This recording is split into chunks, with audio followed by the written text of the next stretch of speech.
Greetings, Algebra 2 students. This is going to be a short video to help you with domain and range, an important concept for the functions we're working on now and all the ones we'll do in the rest of the spring. So we've talked a little bit about domain and range, and this now we're going to get a little more formal about how to represent them using math symbols. So let's start up top here. Here are the definitions of domain and range. Whoops. The domain of a function is the set of all possible input values of the function. And the range of a function is all the possible output values. Functions we think of as things where we put x's in. Those are the inputs. We do some calculations according to what the function tells us to do, and we get y's. Graphically, you graph all the xy's that match up together, and the graph represents all the ordered pairs that work in the solution. Work in the function. So we're going to get a little more detailed in how we talk about domain and range going forward.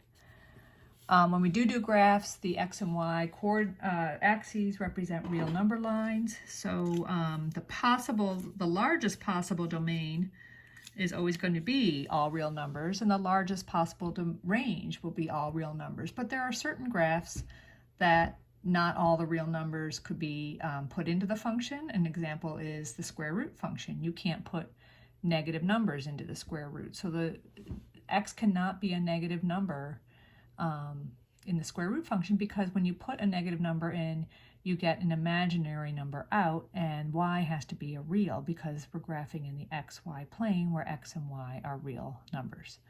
So sometimes the domain is not everything because the function does not produce a real number. So that's something to keep in mind as you try and figure out domains and ranges for certain functions. And then the graph sometimes helps you too, because you can see where there are no x values or no y values. All real numbers is your domain or range a lot, so I just wanted to show you up here how to write those using two different types of notation. The first one is interval notation.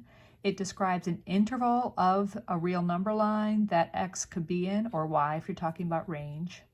In this case, since we're talking about all reals, the interval, this reads this way. X, our variable, is an element of, this symbol means is an element of, and it is an element of this set I'm about to tell you. And that set is all the real numbers from negative infinity to positive infinity. This is not an ordered pair, it's an interval from this lower number all the way up to this higher number. And in this case, what I've underlined in blue over there reads is an element of the set of real numbers from negative infinity to positive infinity. So that's interval notation. We're going to do a little bit more with it down here. The next type of notation I'd like you to get familiar with is called set notation. This is more old school. It's how I learned it when I took algebra in high school, back, you know, when you had to walk to school uphill both ways. Sorry. Anyway, set notation uses these squiggly brackets, which are setting up a set. In this case, the way this works is you start right away by saying, what variable am I describing? And if it's x, you say x. If it's the y you're talking about, you write y. This bar right here, vertical bar, means such that. So this reads x such that, and then this following stuff is true about x. In this case, x is an element of the reals. This big funny r means it's a symbol in math, is shorthand for the set of real numbers. So this is a way to say x is a real number. And then you close your set. So this reads in words, the set of all numbers x, such that, that's the bar, x is an element of the reals. Now, so let's look at these examples down below. This is a number line, a real number line, and shaded on it are all the numbers between A and B. A is just a real number and B is a real number. A is lower than B because it's to the left, and we always organized number lines horizontally from lowest to highest, left to right. So, if I want to write this in set notation, the set of numbers represented here, I would write x, assuming we're talking about a variable x, is an element of the numbers on the real number line from A to B. This parentheses here mean the endpoints A and B are not included. The example down here, we have A included because there's a solid dot.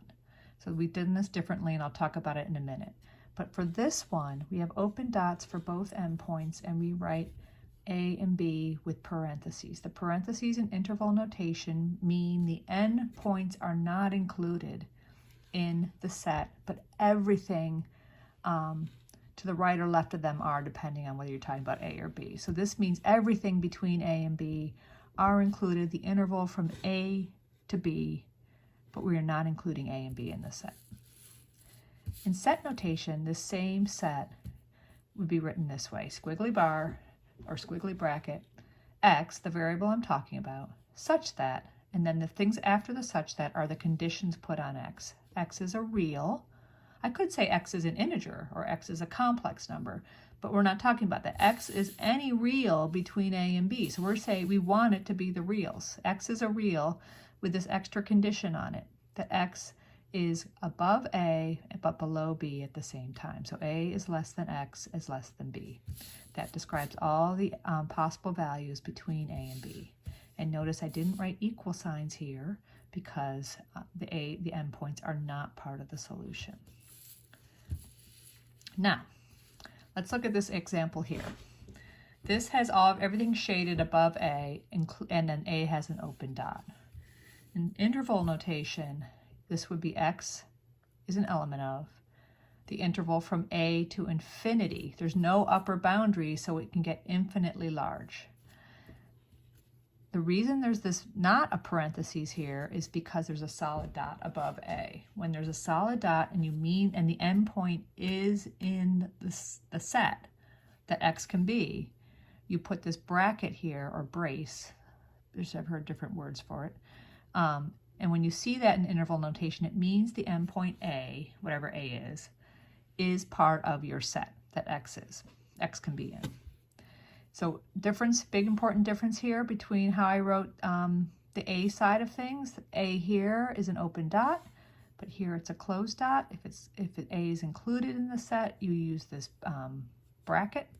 If A is not included, you use a parenthesis. Same would be true about B, but B in this case is not included as well, so it's got a parenthesis. This one here, B would actually have a bracket around it. Anyway, when you get to the infinities, the upper side of the interval, infinity is not really a stopping point. So you would never put a brace or a bracket around infinity, because that's suggesting you're stopping at this magic number called infinity, which is never a stopping point. Infinity is a concept that says your set can get infinitely large. You can't just stop at infinity, so you would never put a bracket there. It's always a parenthesis when infinity is used as one of your edges, so to speak, of your set. And in set notation, the same set shown here is squiggly set symbol X, such that X is an element of the reals. Again, we're talking about X's that are on a real number line, with this extra condition, comma, X is greater than or equal to A. Equal to is there because of the solid dot. Close your set with the squiggles. All of these mean the same thing. The same set of numbers, these two ways to write it in symbols and this way to show it on a number line. So for your classwork, I would like you to try to fill out the rest of this chart and do your best at trying to write in both interval and set notation what these sets represent. And then also look at these three sets written in symbols, write a number line next to them, and try and mark off the section of the number line that you think that set represents. That's it, and I hope this was helpful.